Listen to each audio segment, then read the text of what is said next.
जय हिंद दोस्तों, स्वागत है आप सभी का एक बार फिर से हमारे YouTube चैनल दी कॉपी पेन में। तो हम लोग बात कर रहे हैं डीएलएड सेकेंड सेमेस्टर की। और आज के टॉपिक का नाम क्या है? प्रोफेसर यशपाल समिति 1992-93। ठीक, तो आज हम लोग प्रोफेसर यशपाल समिति के अंतर्गत जो महत्वपूर्ण प्रश्न हैं उनकी चर्चा करेंगे। ठीक, तो चलिए वीडियो की शुरुआत करते हैं पहले प्रश्न से। तो पहले आप लोग यही जानिए कि जो प्रोफेसर यशपाल समिति थी उसका उद्देश्य क्या था। और ये आया हुआ प्रश्न है तो ये आपको ज़रूर याद करना है। तो प्रोफेसर यशपाल समिति का उद्देश्य क्या था? तो जीवन पर्यंत, ठीक है, जीवन पर्यंत स्वाध्याय तथा कौशल विकसित करने की क्षमता का निर्माण सहित अधिगम की गुणवत्ता में सुधार। तो मतलब जीवन पर्यंत स्वाध्याय, कौशल विकसित करने की क्षमता निर्माण ना, इन सब के साथ अधिगम की गुणवत्ता में सुधार करते हुए सभी स्तरों के स्कूली छात्रों, विशेषकर छोटे बच्चों पर पढ़ाई के बोझ को कम करने के उपायों के बारे में सलाह देना। ठीक, पढ़ाई के बोझ को कम करने के उपायों के बारे में सलाह देना ये था। ठीक, नेक्स्ट जो हमारा क्वेश्चन है वो ये है कि शिक्षा बिना बोझ के, ठीक, मतलब शिक्षा ऐसी हो कि बोझ न लगे। इस संदर्भ में यशपाल समिति के मुख्य सुझाव क्या थे, या यशपाल समिति के सुझाव एवं रिपोर्ट का सारांश लिखिए। ये प्रश्न ऐसे भी बन सकता है। तो सबसे पहले पॉइंट की हम लोग बात करेंगे कि हमारी शिक्षा में व्यवस्था की एक बड़ी त्रुटि यह है कि भाई आप लोगों ने देखा होगा कि यहाँ पर अधिक पढ़ाई कराई जाती है और बच्चे उस पढ़ाई के हिसाब से उतना नहीं सीख पाते, वो कम ही सीखते हैं। पहला पॉइंट हो गया। दूसरा क्या है कि पब्लिक स्कूलों की प्राथमिक कक्षाओं में बच्चों के स्कूल जो आपने बैग्स देखे होंगे ना, देखे होंगे मतलब कितने भारी भारी, और यहाँ 4 किलोग्राम के लगभग है। थर्ड है कि हम जिस बोझ का अध्ययन करना चाहते हैं वह न केवल भौतिक बोझ है बल्कि सीखने का बोझ भी है, जो भी स्थानों पर विभिन्न प्रकार के विद्यालयों में पढ़ने वाले सभी बच्चों पर है। फोर्थ है कि बचपन के शुरुआत के दिनों में, ठीक, मतलब बचपन के शुरू के दिनों से ही बच्चे, विशेषकर मध्यम वर्गों के बच्चे, गृह कार्य, ट्यूशन तथा विभिन्न प्रकार की कोचिंग कक्षाओं में भाग लेने के लिए विवश हो जाते हैं। अवकाश तो उनके लिए दुर्लभ वस्तु हो गया। आजकल आप लोगों ने देखा होगा कि छोटे छोटे बच्चे हैं और स्कूल से आते ही ट्यूशन पढ़ने लगते हैं, और खेलने भी नहीं दिया जाता है कि बच्चे बिगड़ जाएं। लेकिन ऐसा बिल्कुल भी नहीं है, क्योंकि जो सामाजिकरण होता है बच्चे का वो खेल के मैदान से ही होता है। तो लेकिन आजकल ऐसी व्यवस्था देखने को मिल रही है आसपास। आप ऑब्ज़र्व करते होंगे तो आपको समझ में आ जाएगा कि यहाँ पे ये लाइन जो लिखी गई है ऐसे नहीं लिखी गई है, बल्कि ये वास्तविकता में है। फिफ्थ है कि बच्चे को रोज़ की दिनचर्या में अपनी सहज प्रकृति या क्षमताओं को दिखाने का अवसर नहीं मिलता है। उन्हें खेलने, साधारण आनंद लेने, सोचने समझने और विश्व को जानने का समय नहीं मिलता है। ठीक, इसके बाद सिक्स्थ पॉइंट जो है, देखिए ये कई सारे इनकी जो रिपोर्ट है ना, ये समिति की रिपोर्ट है, ये इन्होंने जो कहा है कई सारे पॉइंट्स हैं। तो सारे पॉइंट्स को आपको ध्यान में नहीं रखना है। एग्ज़ाम में आप 6 से 7 पॉइंट अगर अच्छे से लिखते हैं 1 से 1.5 पेज, तो इनफ है इतना, ठीक, अपने समय को देखते हुए। तो सिक्स्थ पॉइंट है कि पाठ्यक्रम को पूरा करना ही अपने आप में लक्ष्य बन गया है। ये भी आपने देखा होगा कि भाई पाठ्यक्रम जब पूरा हो जाता है स्कूल का तो टीचर बड़े एकदम संतुष्ट, हाँ भाई जैसे सब कुछ कर लिया है, भले बच्चों को समझ में आया या नहीं आया है। इसका शिक्षा के दार्शनिक व सामाजिक लक्ष्यों से कोई सरोकार नहीं हो रहा है। सेवन्थ है, स्कूल जाने वाले अधिकतर छात्र बच्चों के लिए स्कूली शिक्षा नीरस, बोझिल, अरुचिकर तथा कटु अनुभव प्रदान करने वाली प्रतीत होती है। एट्थ है, अत्यधिक बड़ी कक्षाओं, भारी पाठ्यक्रम, कठिन पुस्तकों आदि के कारण उत्पन्न कठिन परिस्थितियों में शिक्षक स्वयं को शिक्षा के व्यापक उद्देश्य अर्थात बच्चे के समग्र व्यक्तित्व के विकास के लिए कुछ कर पाना व्यवहारिक रूप से असंभव पाते हैं, टीचर खुद भी असंभव पाते हैं। नेक्स्ट पॉइंट है कि स्कूलों में परीक्षा उत्तीर्ण करने पर अधिक महत्व दिया जाता है। हमारी परीक्षा प्रणाली केवल रटने की क्षमता की जांच कर पाती है, परीक्षा के द्वारा भय उत्पन्न होता है।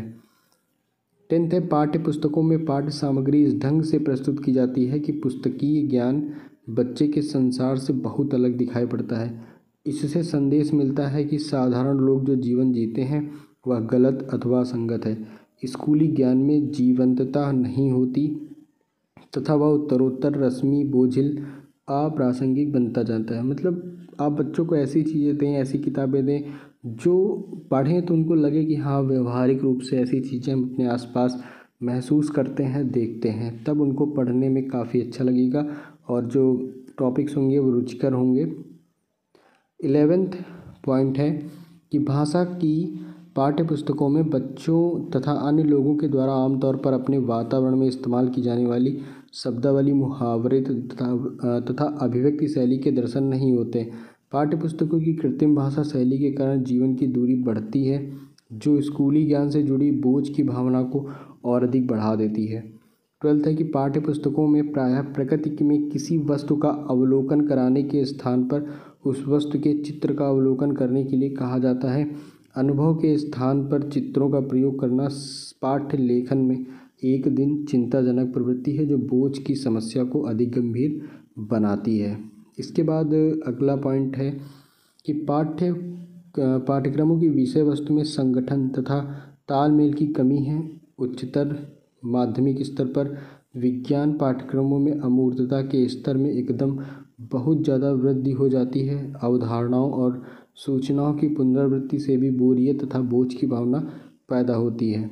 14th है कि पाठ्यक्रम तथा पाठ्य पुस्तकों के आयोजकों में विभिन्न आयु वर्ग के बच्चों की पढ़ने की क्षमता तथा औसत स्कूल में संबंधित विषय के शिक्षण के लिए उपलब्ध समय पर ध्यान दिए बिना ही अधिकाधिक विषय वस्तु शामिल करने की सशक्त प्रवृत्ति या विचारधारा पाई जाती है।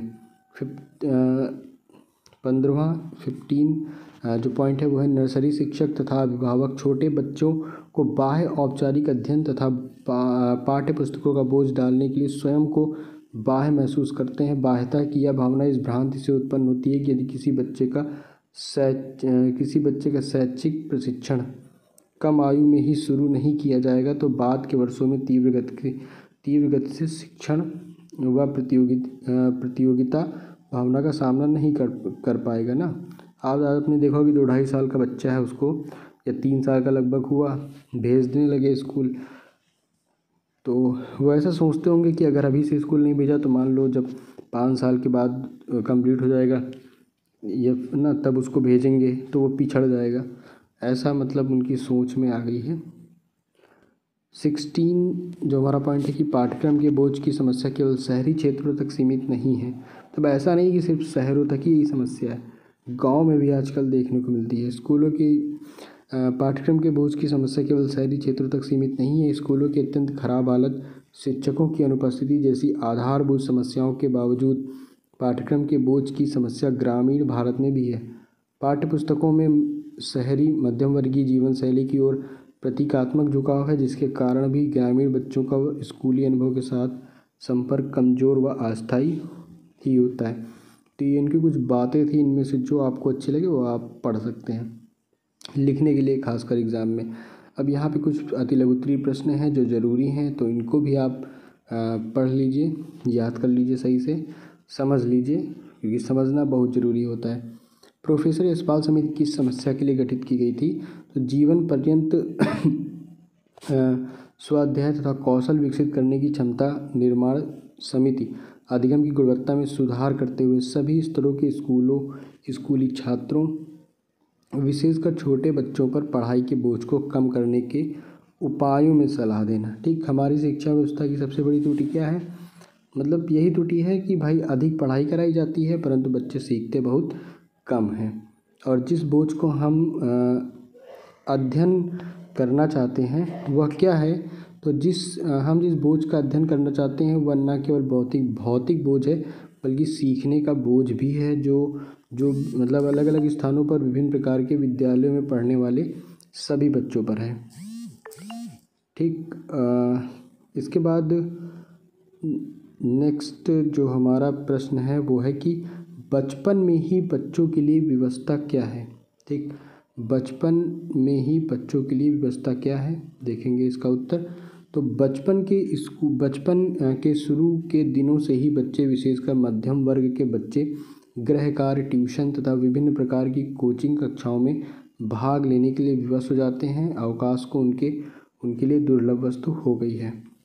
फिफ्थ, बच्चों की पढ़ाई का लक्ष्य क्या हो गया है? तो पाठ्यक्रम को पूरा करना ही अपने आप में लक्ष्य बन गया है और इसका शिक्षा के दार्शनिक व सामाजिक लक्ष्यों से कोई सरोकार नहीं रहा है। नेक्स्ट है, स्कूली शिक्षा इस समय लाभप्रद है या नहीं? तो स्कूल जाने वाले अधिकतर छात्रों के लिए स्कूली शिक्षा नीरस, बोझिल, अरुचिकर तथा कटु अनुभव प्रदान करने वाली प्रतीत होती है। इसके बाद हमारी परीक्षा प्रणाली का उद्देश्य क्या है? तो स्कूलों में परीक्षा उत्तीर्ण करने पर अधिक महत्व दिया जाता है। हमारी परीक्षा प्रणाली केवल रटने की क्षमता की जांच कर पाती है, परीक्षा के द्वारा भय उत्पन्न होता है। ये अंतिम प्रश्न है कि नर्सरी शिक्षकों की व्यवस्था क्या है? तो नर्सरी शिक्षक तथा अभिभावक छोटे बच्चों को बाह्य औपचारिक अध्ययन तथा पाठ्य पुस्तकों का बोझ डालने के लिए स्वयं को बाह्य महसूस करते हैं। बाह्यता की यह भावना इस भ्रांति से उत्पन्न होती है कि यदि किसी बच्चे का शैक्षिक प्रशिक्षण कम आयु में शुरू नहीं किया जाएगा तो वह बाद के वर्षों में तीव्र गति के शिक्षण व प्रतियोगिता का सामना नहीं कर पाएगा। तो सारी बातें जो भी आप लोगों ने इन्होंने जो सलाह दी है 16 पॉइंटों के अंतर्गत सारी बातें समाहित हो गई हैं, जितनी भी आप लोगों ने अति लघु उत्तरीय प्रश्नों में पढ़ी है। तो आप ये सही से पढ़े रहेंगे तो अति लघु उत्तरीय प्रश्न करने में आपको कोई खास परेशानी नहीं होगी। और इसी के साथ आज का जो वीडियो यहीं पे समाप्त होता है और इसके महत्वपूर्ण प्रश्न भी यहीं पे समाप्त होते हैं। तो वीडियो में अंत तक बने रहने के लिए आपका बहुत बहुत धन्यवाद। मिलते हैं हम लोग अपने अगले वीडियो में एक नए टॉपिक के साथ।